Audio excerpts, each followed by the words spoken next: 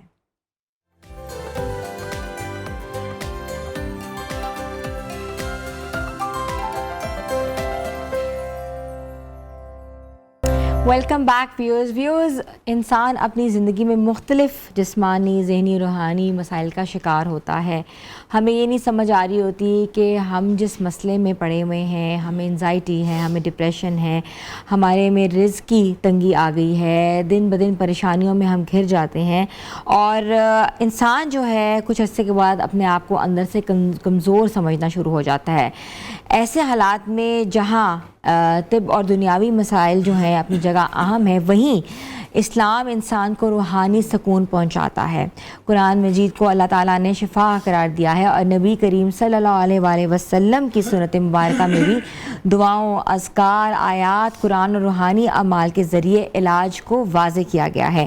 آج جو ہم جس ٹاپک پہ بات کریں گے کہ قرآن کے ذریعے جو ہے روحانی علاج کیسے ممکن کیا جا سکتا ہے، کون سا علاج جو ہے وہ قرآن اور سنت کی روشنی میں جو ہے اس کے ذریعے ہوتا ہے، اور کیا کرنا چاہیے.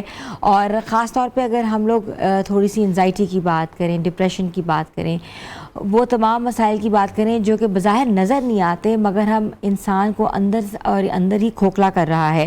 اب سوال ہی پیدا ہوتا ہے کہ جہاں اسلام جو ہے انسانیت کا درس دیتا ہے، وہیں انسان جسم علاج کے ذریعے جو ہے روحانی سکون اللہ تعالیٰ کے قریب اور قربت بھی پا لیتا ہے. آج ہم اس پر بات کریں گے، اور ہمیں جوائن کیا ہے حافظ شفیق الرحمان زاہد صاحب نے، جو کہ اپنی مصنون دعاؤں کے ساتھ، اذکار کے ساتھ جو ہیں وہ پروگرام کا آج ہم ہمارا جو سیگمنٹ ہے اس کا آغاز بھی کریں گے. السلام علیکم. وعلیکم السلام. کیسے ہیں حافظ صاحب؟ الحمدللہ الحمدللہ. حافظ صاحب، ہمیشہ آپ نے کوئی نہ کوئی ایسے اذکار، ایسی کوئی چیز بتائی ہیں جو کہ واقعی لوگوں کے لیے بہت مسنون ثابت ہوئی ہیں. مجھے بھی آپ نے بہت سی ایسی دعائیں بتائی ہیں جو کہ میں نے بھی پڑھی ہیں. ایک اور اناؤنسمنٹ میں کرنا چاہوں گی کہ ہمارے ہاں لائیو کالرز جو ہمیں لائیو کالز بھی کر سکتے ہیں، تمام پریشانیاں جو ہیں اور روحانی علاج کے ذریعے جو ہے پوچھ بھی سکتے ہیں، اور اگر ان کے گھر میں کوئی بھی ناچاکی ہے، کوئی بھی مسئلہ ہے تو وہ بھی ڈسکس کر سکتے ہیں. حافظ صاحب ان کو ایڈریس کریں گے. حافظ صاحب، روحانی علاج کی اہمیت کیا ہے؟ جی بسم اللہ الرحمن الرحیم. مسائل انسان کے مختلف ہیں اور بیماریاں بھی مختلف ہیں. دیکھیں، بیماریاں دنیا میں تقریباً 3 قسم کی ہیں. ایک ہے میڈیکلی بیماری اور دوسری ہے نفسیاتی بیماری اور تیسری ہے شیطانی اور روحانی بیماری. کہا جائے کہ قرآن کریم اور اسی طرح رسول کائنات صلی اللہ علیہ وسلم کے تمام فرامین جو ادعیہ کی شکل میں ہیں، وہ آپ کے میڈیکل امراض کے لیے بھی، آپ کے نفسیاتی امراض کے لیے بھی اور آپ کے روحانی امراض تمام کے لیے بہت ہی مفید اور زبردست ترین ہے. اگر بات کی جائے رسول کائنات کی، رسول کائنات صلی اللہ علیہ وسلم نے باقاعدہ لوگوں کو یہ چیزیں سکھائی ہیں.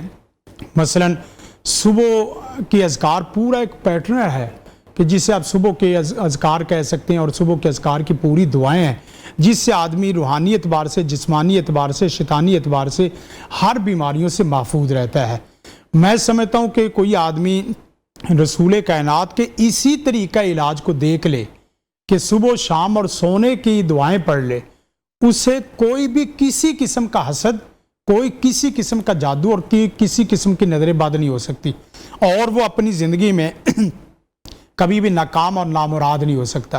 صبح جس وقت آپ، ایک جملہ ہے میں آپ کو اگر بتاؤں کہ اسألک خیر ھذا الیوم، اے میرے رب میں اس دن کی، پورے دن کی بھلائیوں کا سوال کرتا ہوں کہ میں بازار میں جاؤں تو مجھے خیر ملے، میں مسجد میں جاؤں تو مجھے رحمت ملے، میں اپنے گھر میں جاؤں تو مجسمہ خیر اور رحمت ہو، ہر طرف سے مجھے خیر اور رحمت اور فضل اور کرم ملے. تو یہ جس وقت صبح اللہ کے سامنے بندہ درخواست رکھتا ہے تو لازمی بات ہے کہ وہ سارا دن خیر ہی سے ملاقات کرتا ہے، رحمت ہی سے ملتا ہے اور رحمت ہی دیتا، رحمت ہی لیتا والی بات ہے. تو یہ دعا، یہ ایک میں نے ابھی چھوٹا سا ٹکڑا پڑھا ہے. ٹھیک ہے. اسی طرح ایک دعا ہے جس دعا میں پوری کائنات کو 2 جملوں میں بند کر دیا گیا ہے. ٹھیک ہے. میں سمجھتا ہوں کوئی آدمی اسے کچھ بھی نہیں آتا، وہ صرف یہ 2 جملے ہی اٹھتے بیٹھتے پڑھتا رہے، اسے معافی تلافی بھی مل جائے گی اور اسے عافیت بھی مل جائے گی۔ وہ کیا ہے؟ اللہم انی اسألک العفو والعافیہ، یا اللہ تیرے سے معافی کا طلبگار ہوں، اور اس کے ساتھ ساتھ یا اللہ تیرے سے میں جو نا وہ عافیت کا طلبگار ہوں۔ میں سمجھتا ہوں 5 چیزیں ہیں نا، 5 چیزیں اس میں ترتیب یہی رکھیں، اپنے گھروں کی ترتیب ہی نہیں، 5 چیزوں کے اعتبار سے آپ لگا لیں، کوئی گھر ایسا نہیں ہوگا کہ جو جنت نما نقشہ نہ پیش کر رہا ہو۔ سب سے پہلے یہ ہے آپ اپنے آپ کو اور اپنی نسل اور اپنے بچوں کو ایمانیت ٹھیک ہے وہ سکھائیں۔ دوسرے نمبر پہ طمانینت، وہ بچہ مطمئن زندگی بسر کرے، اگرچہ وہ دال روٹی پہ کیوں نہ ہو، اگرچہ وہ جھولی اور جھگی پہ کیوں نہ ہو، وہ مطمئن ہو، اس کی آنکھوں میں کوئی لالچ ہرس و حوث وغیرہ نہ ہو۔ ایمانیت ہے، طمانینت، اور تیسرے نمبر پہ عافیت، ہر اعتبار سے وہ سکون سکینت میں ہو، عافیت اور راحت میں ہو۔ اور چوتھی چیز ہے صحت، اور 5ویں آخری چیز ہے جو مادیت، جس کے پیچھے ہم مارے بھاگے پھرتے ہیں، ہم نے الٹ ترتیب بنا دی ہے، ہم مادیت کی طرف پہلے بھاگتے ہیں۔ یہی وجہ ہے کہ آپ دیکھیں کہ کیپٹلزم کتنا آگے بڑھتا جا رہا ہے۔ جی تو مادیت ہے، دوسرے نمبر پہ صحت پہ آتے ہیں، تیسرے نمبر پہ عافیت پہ، چوتھے اور 5ویں نمبر پہ ہم ایمانیت پہ آتے ہیں۔ جو سفر پہلے دن کا تھا وہ آخری دن کرتے ہیں، جو آخری دن کا سفر تھا وہ پہلے دن۔ تو جو آدمی ان 5 اعتبار سے اپنی زندگی اور اپنے بچوں کو لائے گا، میں سمجھتا ہوں اس کا گھر جنت گلزار بن جاتا ہے۔ اور وہ کیسے ممکن ہے، یہ بھی ایک بات یاد رکھیں، آپ نے بات کی روحانیت کی، تو میں یہ واضح طور پہ بتلانا چاہتا ہوں کہ روحانیت کا صرف ایک ہی پیٹرن ہے اور ایک ہی اس کا پیرامیٹر ہے اور ایک ہی اس کا ورژن ہے کہ روحانیت ڈسکس کرنے والا وہی روحانی بندہ ہے، اور وہی بندہ روحانیت حاصل کر سکتا ہے جو براہ راست قرآن سے جڑا ہو اور براہ راست سنت رسول سے جڑا ہو۔ معاف کرنا، یہاں جتنے بھی عاملین آتے ہیں میرے سمیت سب، ان سے کہیں کہ حضرت آپ حافظ صاحب کوئی بھی چیز بتانی مجھے قرآن سے بتائیں، قرآن کی آیت پیش کریں، حدیث پیش کریں۔ بالکل تدبر بالقرآن کے بغیر، بالسنہ کے بغیر، مثلا مجھے کلمہ ہی نہیں آتا، مجھے قرآن کا ترجمہ نہیں آتا، تو میں نے روحانیت کس ٹیکسٹ سے آگے چلانی ہے؟ ٹیکسٹ سے ہی آگے جو نا وہ آپ اپنی لوجک اور اس کی انٹرپریٹیشن پیش کریں گے۔ تو قرآن کریم اور سنت رسول، اور اس کے ساتھ تیسری ہے اخلاص، اور چوتھی چیز ہے رزق حلال۔ ہمارے ہاں یہ ہوتا ہے کہ روحانیت وہ لوگ ڈسکس کر رہے ہیں اور روحانی علاج جن کا معاف کرنا قرآن کریم کی کسی ایک صورت سے ایک بھی تعلق نہیں ہے۔ ٹھیک ہے، آپ ان سے ترجمہ سن لیں، نماز کا ترجمہ سن لیں، کلمے کا ترجمہ سن لیں، نہیں آتا، لیکن یہ ہے کہ وہ روحانیت ڈسکس کر رہے ہیں۔ اچھا حافظ صاحب نے بڑی خوبصورت بیان کے ساتھ جو ہے اس سیگمنٹ کا آغاز کیا ہے۔ مجھے یہ بتائیے گا کہ بیماریاں اور کن کن مسائل کا علاج جو ہے قرآن حکیم میں ہے؟ جیسے کہ ہمیں چھوٹی سی بات ہے، مائیگرین ہوتا ہے اٹھ کے، یہ بہت کامن بیماری ہے، لوگ طرح طرح کے ٹوٹکے استعمال کر رہے ہوتے ہیں، سکون نہیں آتا، پھر کہتے ہیں کہ آپ دم کروائیں۔ جی جی، تو آپ کے خیال میں اور آپ کو لگتا ہے، آپ میری رہنمائی فرما سکتے ہیں کہ دم کے ذریعے مائیگرین جو ہے وہ ایریڈیکیٹ ہو سکتا ہے؟ دیکھیں قرآن کریم کے بارے میں آتا ہے وَنُنَزِّلُ مِنَ الْقُرْآنِ مَا هُوَ شِفَاءٌ، قرآن پورے کا پورا شفا ہے۔ اور ایک آیت میں آتا ہے یا ایھا الناس قد جاءتکم موعظۃ من ربکم وشفاء لما فی الصدور، قرآن سینوں کے بھیدوں کا اور دماغ کے تمام بیماریوں کا وہ شفا ہے۔ القرآن کلہ شفاء، قرآن سارے کا سارا شفا، رحمت، ہدایت اور اسی طرح فضل کرم ہے۔ تو بات کی جائے مثلا کسی آدمی کو کسی بھی قسم کا قلبی اور دماغی مائیگرین والا مسئلہ ہے تو آپ اس کے لیے تجربہ کر کے دیکھ لیں، 4 چیزیں پڑھیں۔ ٹھیک ہے، ایک ہے سورۃ فاتحہ، ٹھیک ہے، دوسرے نمبر پہ ہے آیت الکرسی، اور تیسرے نمبر پہ ہے سورۃ اخلاص، اور چوتھے نمبر پہ ہے آپ یہ چوتھا کلمہ لا الہ الا اللہ وحدہ لا شریک لہ لہ الملک و لہ الحمد یحیی و یمیت وہو علی کل شیء قدیر۔ میں اللہ سے ڈر کے کہتا ہوں کہ آپ کا دماغ پھٹنے والا کیوں نہ ہو اور آپ خودکشی کے قریب پہنچ چکے ہوں اور اپنے آپ سے تھک کے اپنے آپ کو آگ لگانے والے ہوں، اتنا دماغ پھٹ رہا ہے، تو یہ چاروں کلمے آپ کو ایسے سکون میں لے جائیں گے کہ سورۃ فاتحہ بھی، آیت الکرسی بھی، اور اخلاص، اور چوتھا کلمہ، اس کو آپ ہر نماز کے بعد 7 دفعہ پڑھ لیں یا 10 دفعہ پڑھ لیں۔ اور اسی طرح صبح و شام اگر تسبیح کر لیں، ایک تسبیح صبح کر لیں ایک شام کر لیں، تو انشاءاللہ آپ ذہنی اعتبار سے اتنے سکون میں ہو جائیں گے. حتیٰ کہ میرا تو دعویٰ یہ ہے کہ کوئی آدمی میری ریسپی اور کلیے کے مطابق سورۃ اخلاص اس طرح پڑھے کہ اپنے قل هو اللہ پڑھتے وقت اس کو کوئی شرک، کفر، بدعت و خرافات نہ ہو، وہ ایک اللہ کے سامنے جھکنے والا اور مانگنے والا ہو. 10 دفعہ سورۃ اخلاص پڑھنے سے اس کا دل جنت نما ہو جاتا ہے. 10 دفعہ پڑھنے سے. ہمارے ہاں یہ ہے کہ 1.25 لاکھ دفعہ تسبیح پڑھائی جاتی ہے، اور 1.25 لاکھ کسی ایک بھی حدیث میں اور ایک آیت میں بھی نہیں ہے. ہم 1.25 لاکھ گٹلیاں پڑھ رہے ہیں، ہم 1.25 لاکھ جو نا وہ تسبیحات پڑھ رہے ہیں.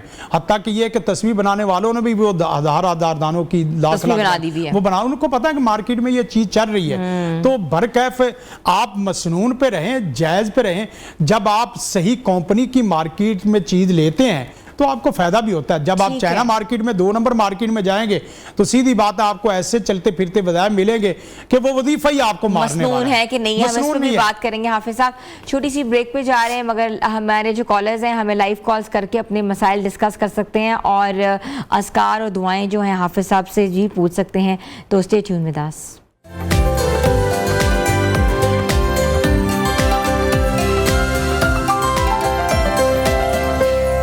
Welcome back viewers. روحانی علاج کے حوالے سے آج ہم بات کر رہے ہیں، اور قرآن کریم میں جو اذکار ہیں، جو مسنون دعائیں ہیں، وہ کون کون سی ہیں اور کون کون سا علاج جو ممکن ہے. حافظ صاحب ہماری رہنمائی فرما رہے ہیں. ایک کالر ہے ہمارے ساتھ، نعمان فیصل آباد سے. جی السلام علیکم. وعلیکم السلام. جی نعمان صاحب کیا پوچھنا چاہیں گے؟ میڈم یہ میں پوچھنا چاہ رہا تھا کہ میرے نا اکثر میں یہ 2-3 دن ہو گئے ہیں مجھے خواب میں نا سانپ نظر آ رہے ہیں. تو میں آرمی امپلائر ہوں تو ڈیوٹی پہ ہی ہوں. سانپ نظر آ رہے ہیں یعنی ہاں جی. تو میں جاتا ہوں یعنی کہ خواب میں یہ نظر آ رہا ہے کہ میں بچوں کے ساتھ ہوں، گھر میں ہوں. 2-3 دفعہ سانپ مجھے نظر آیا لیکن میں سانپ کو مار دیتا ہوں. سانپ کو خواب میں مار دیتے ہیں. جی حافظ صاحب کو بتاتے ہیں. دیکھیں خواب جو ہے نا وہ 3 قسم کے ہوتے ہیں. تبشیری ہے، تنبیہ ہے اور اسی طرح تشویشی ہے.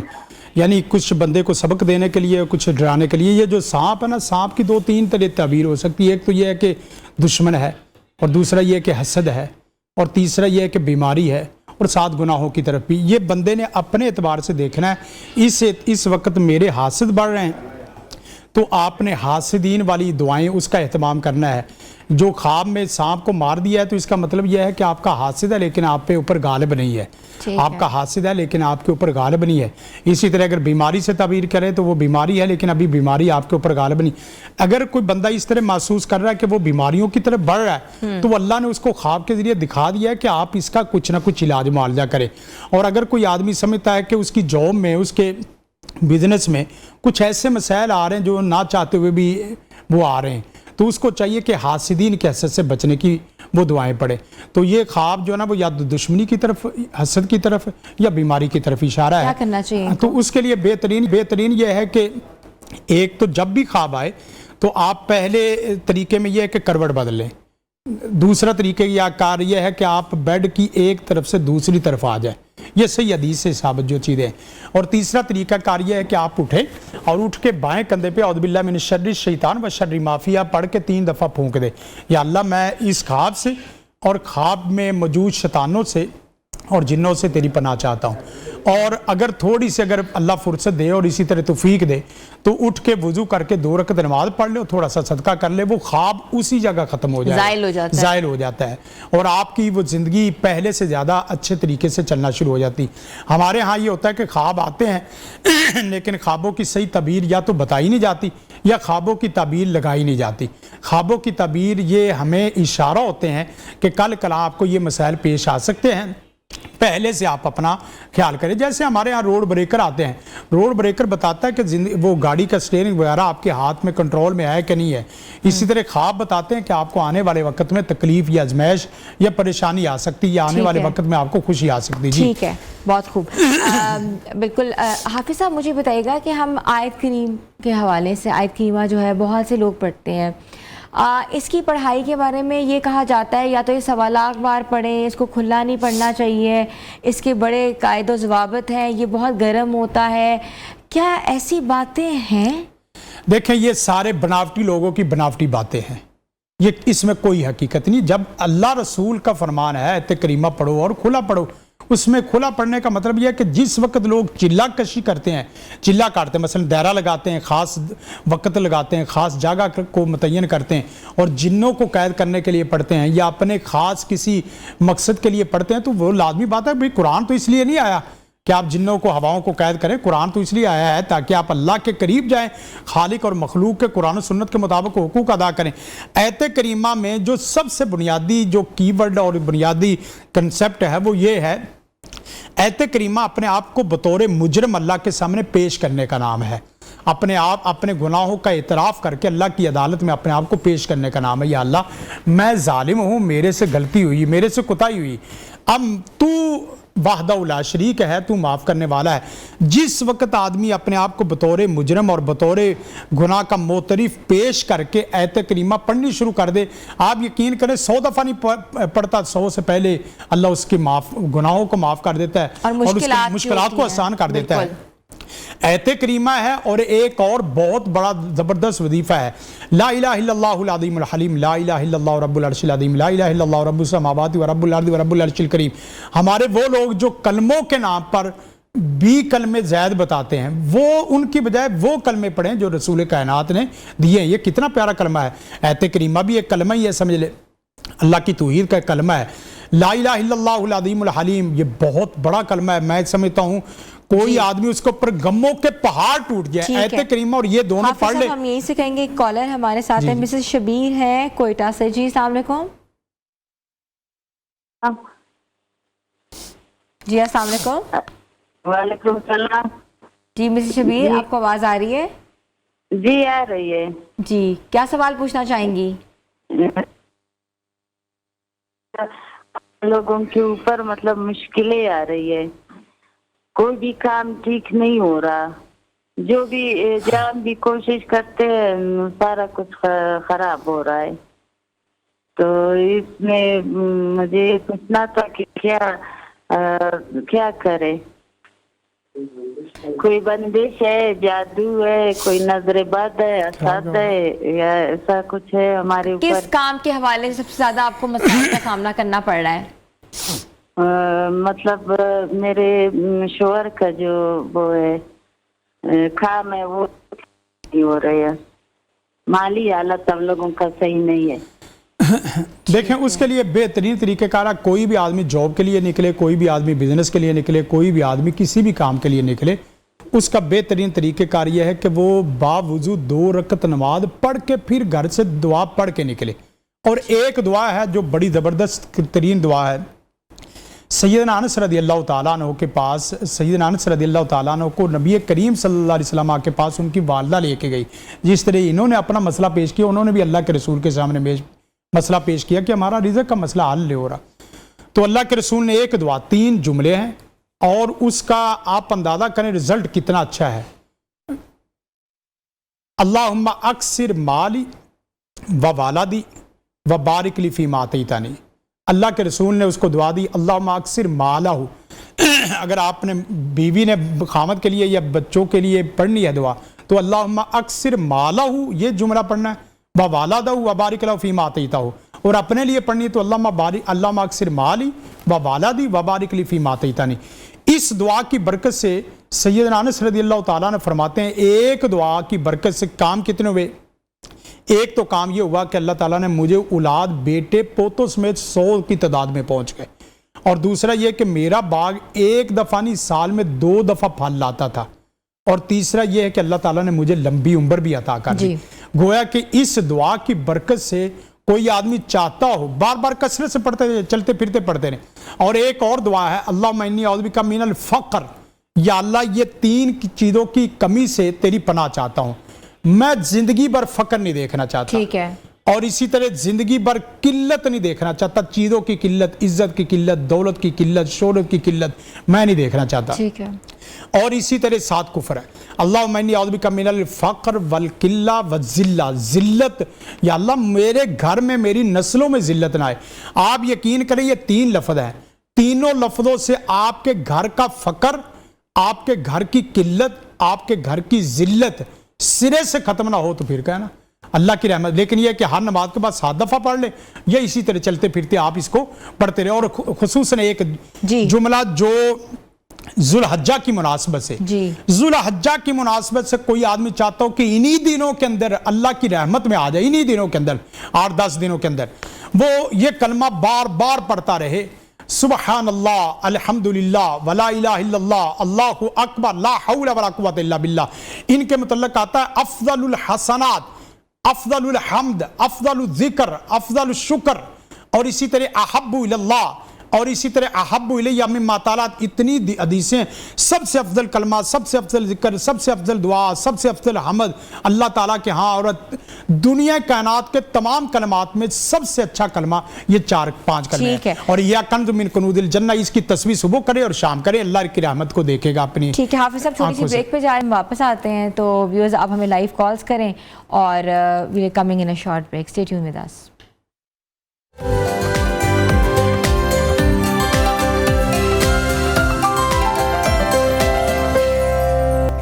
Welcome back viewers. ہم بات کر رہے تھے مصنون دعاؤں کے حوالے سے اور قرآن میں جو علاج موجود ہیں ان کے جو حل بتائے گئے ہیں, اور قاری حافظ شفیق الرحمان صاحب ہمارے ساتھ موجود ہیں. ایک کالر ہے لائیو, وہ کو لیتے ہیں سحر صدیقی لاہور سے. جی السلام علیکم. اللہ وبرکاتہ. کیسی ہیں آپ؟ جی سحر میں ٹھیک ہوں, آپ کیسی ہیں؟ ٹھیک ہیں الحمدللہ, بہت پیاری لگ رہی ہیں ہمیشہ کی طرح, ماشاءاللہ ماشاءاللہ. بہت شکریہ آپ کا. جی سحر کیا پوچھنا چاہیں گی حافظ صاحب سے؟ میں السلام علیکم حافظ صاحب, میں پوچھنا یہ چاہتی ہوں کہ میری اور میرے ہسبینڈ کی کبھی بھی آپس کی کوئی لڑائی نہیں ہوتی, لیکن چونکہ ہم لوگ جوائنٹ فیملی سسٹم میں پچھلے 24 سال سے رہ رہے ہیں, لیکن ہمارے گھر کے بزرگ ہمیں نہیں چاہتے کہ ہم پیار محبت سے رہیں, یا میں ان کی عزت کروں یا وہ میری عزت کریں. اس لیے وہ ہر ممکن یہ کوشش کرتے ہیں, کوئی نہ کوئی ایسی بات میرے ہسبینڈ سے کہہ دیتے ہیں کہ وہ اتنے دل برداشتہ ہو جاتے ہیں کہ سم ٹائمز وہ یہ کہتے ہیں کہ میں سوسائڈ کر لوں گا. حالانکہ میری طرف سے کبھی بھی نہ کوئی لڑائی ہوتی ہے, نہ جھگڑا ہوتا ہے, کچھ بھی نہیں, میں ہمیشہ سے برداشت کر رہی ہوں, سہ ہی رہی ہوں, لیکن 24 سال گزرنے کے باوجود وہ ہمیں سکون سے جینے نہیں دیتے. تو اب آپ پلیز بتائیں کہ ایسے بزرگوں کا کیا کیا جائے؟ تو سحر وہ آپ سے یہ کہتے ہیں کہ میں سوسائڈ کر لوں گا. میرے ہسبینڈ ان کی باتیں سن کے یہ کہتے ہیں کہ اگر یہ گھر پہ لڑائی جھگڑا ختم نہیں ہوگا تو پھر میں یا تو دوسری شادی کر لوں گا یا میں سوسائڈ کر لوں گا.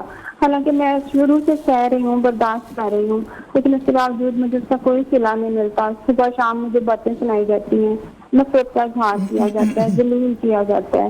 اب مجھے کچھ سمجھ نہیں آتی کہ 24 سال گزرنے کے بعد. بالکل آپ سنیں حافظ صاحب. دیکھیں ایک تو مسئلہ یہ ہے کہ اگر تو آپ جج کر سکے کہ ان کی ایک آدھی کمزوری ہے تو ان کی ایک آدھی کمزوری کو برداشت کر لے اور اس کو حل کر لے. ایک تو عام سوشل جو نا وہ طریقہ کار یہی ہے. دوسرا یہ ہے کہ دعائیں 2-3 ہیں, ان 2-3 دعاؤں سے ان کا بھی آپس کا تعلق درست ہوگا اور ان کے متعلق جو آدمی غلط چل رہا ہے وہ بھی درست ہو جائے گا. ایک ہے ربنا حب لنا من ازواجنا وذریاتنا قرۃ اعین, اس کے اوپر تھوڑا سا زور دینا ہے, فوکس کرنا ہے اس کو.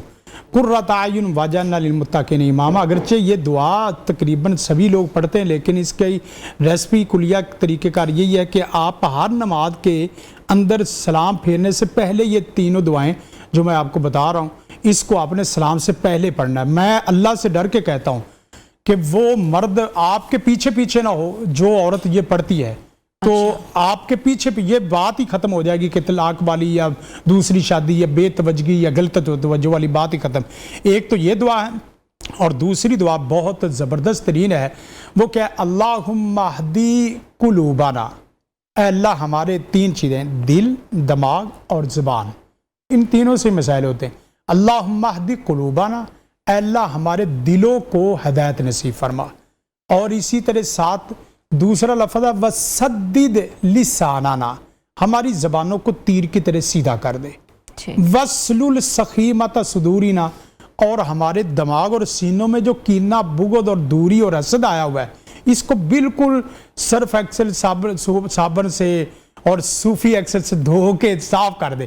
اور یقین کرے یہ جس نے بھی دعا پڑھی ہے اس کے گھر میں ایسے محبت قائم ہوئی ہے. اور ایک تیسری دعا, اللہم الف بین قلوبنا و اصلح ذات بیننا.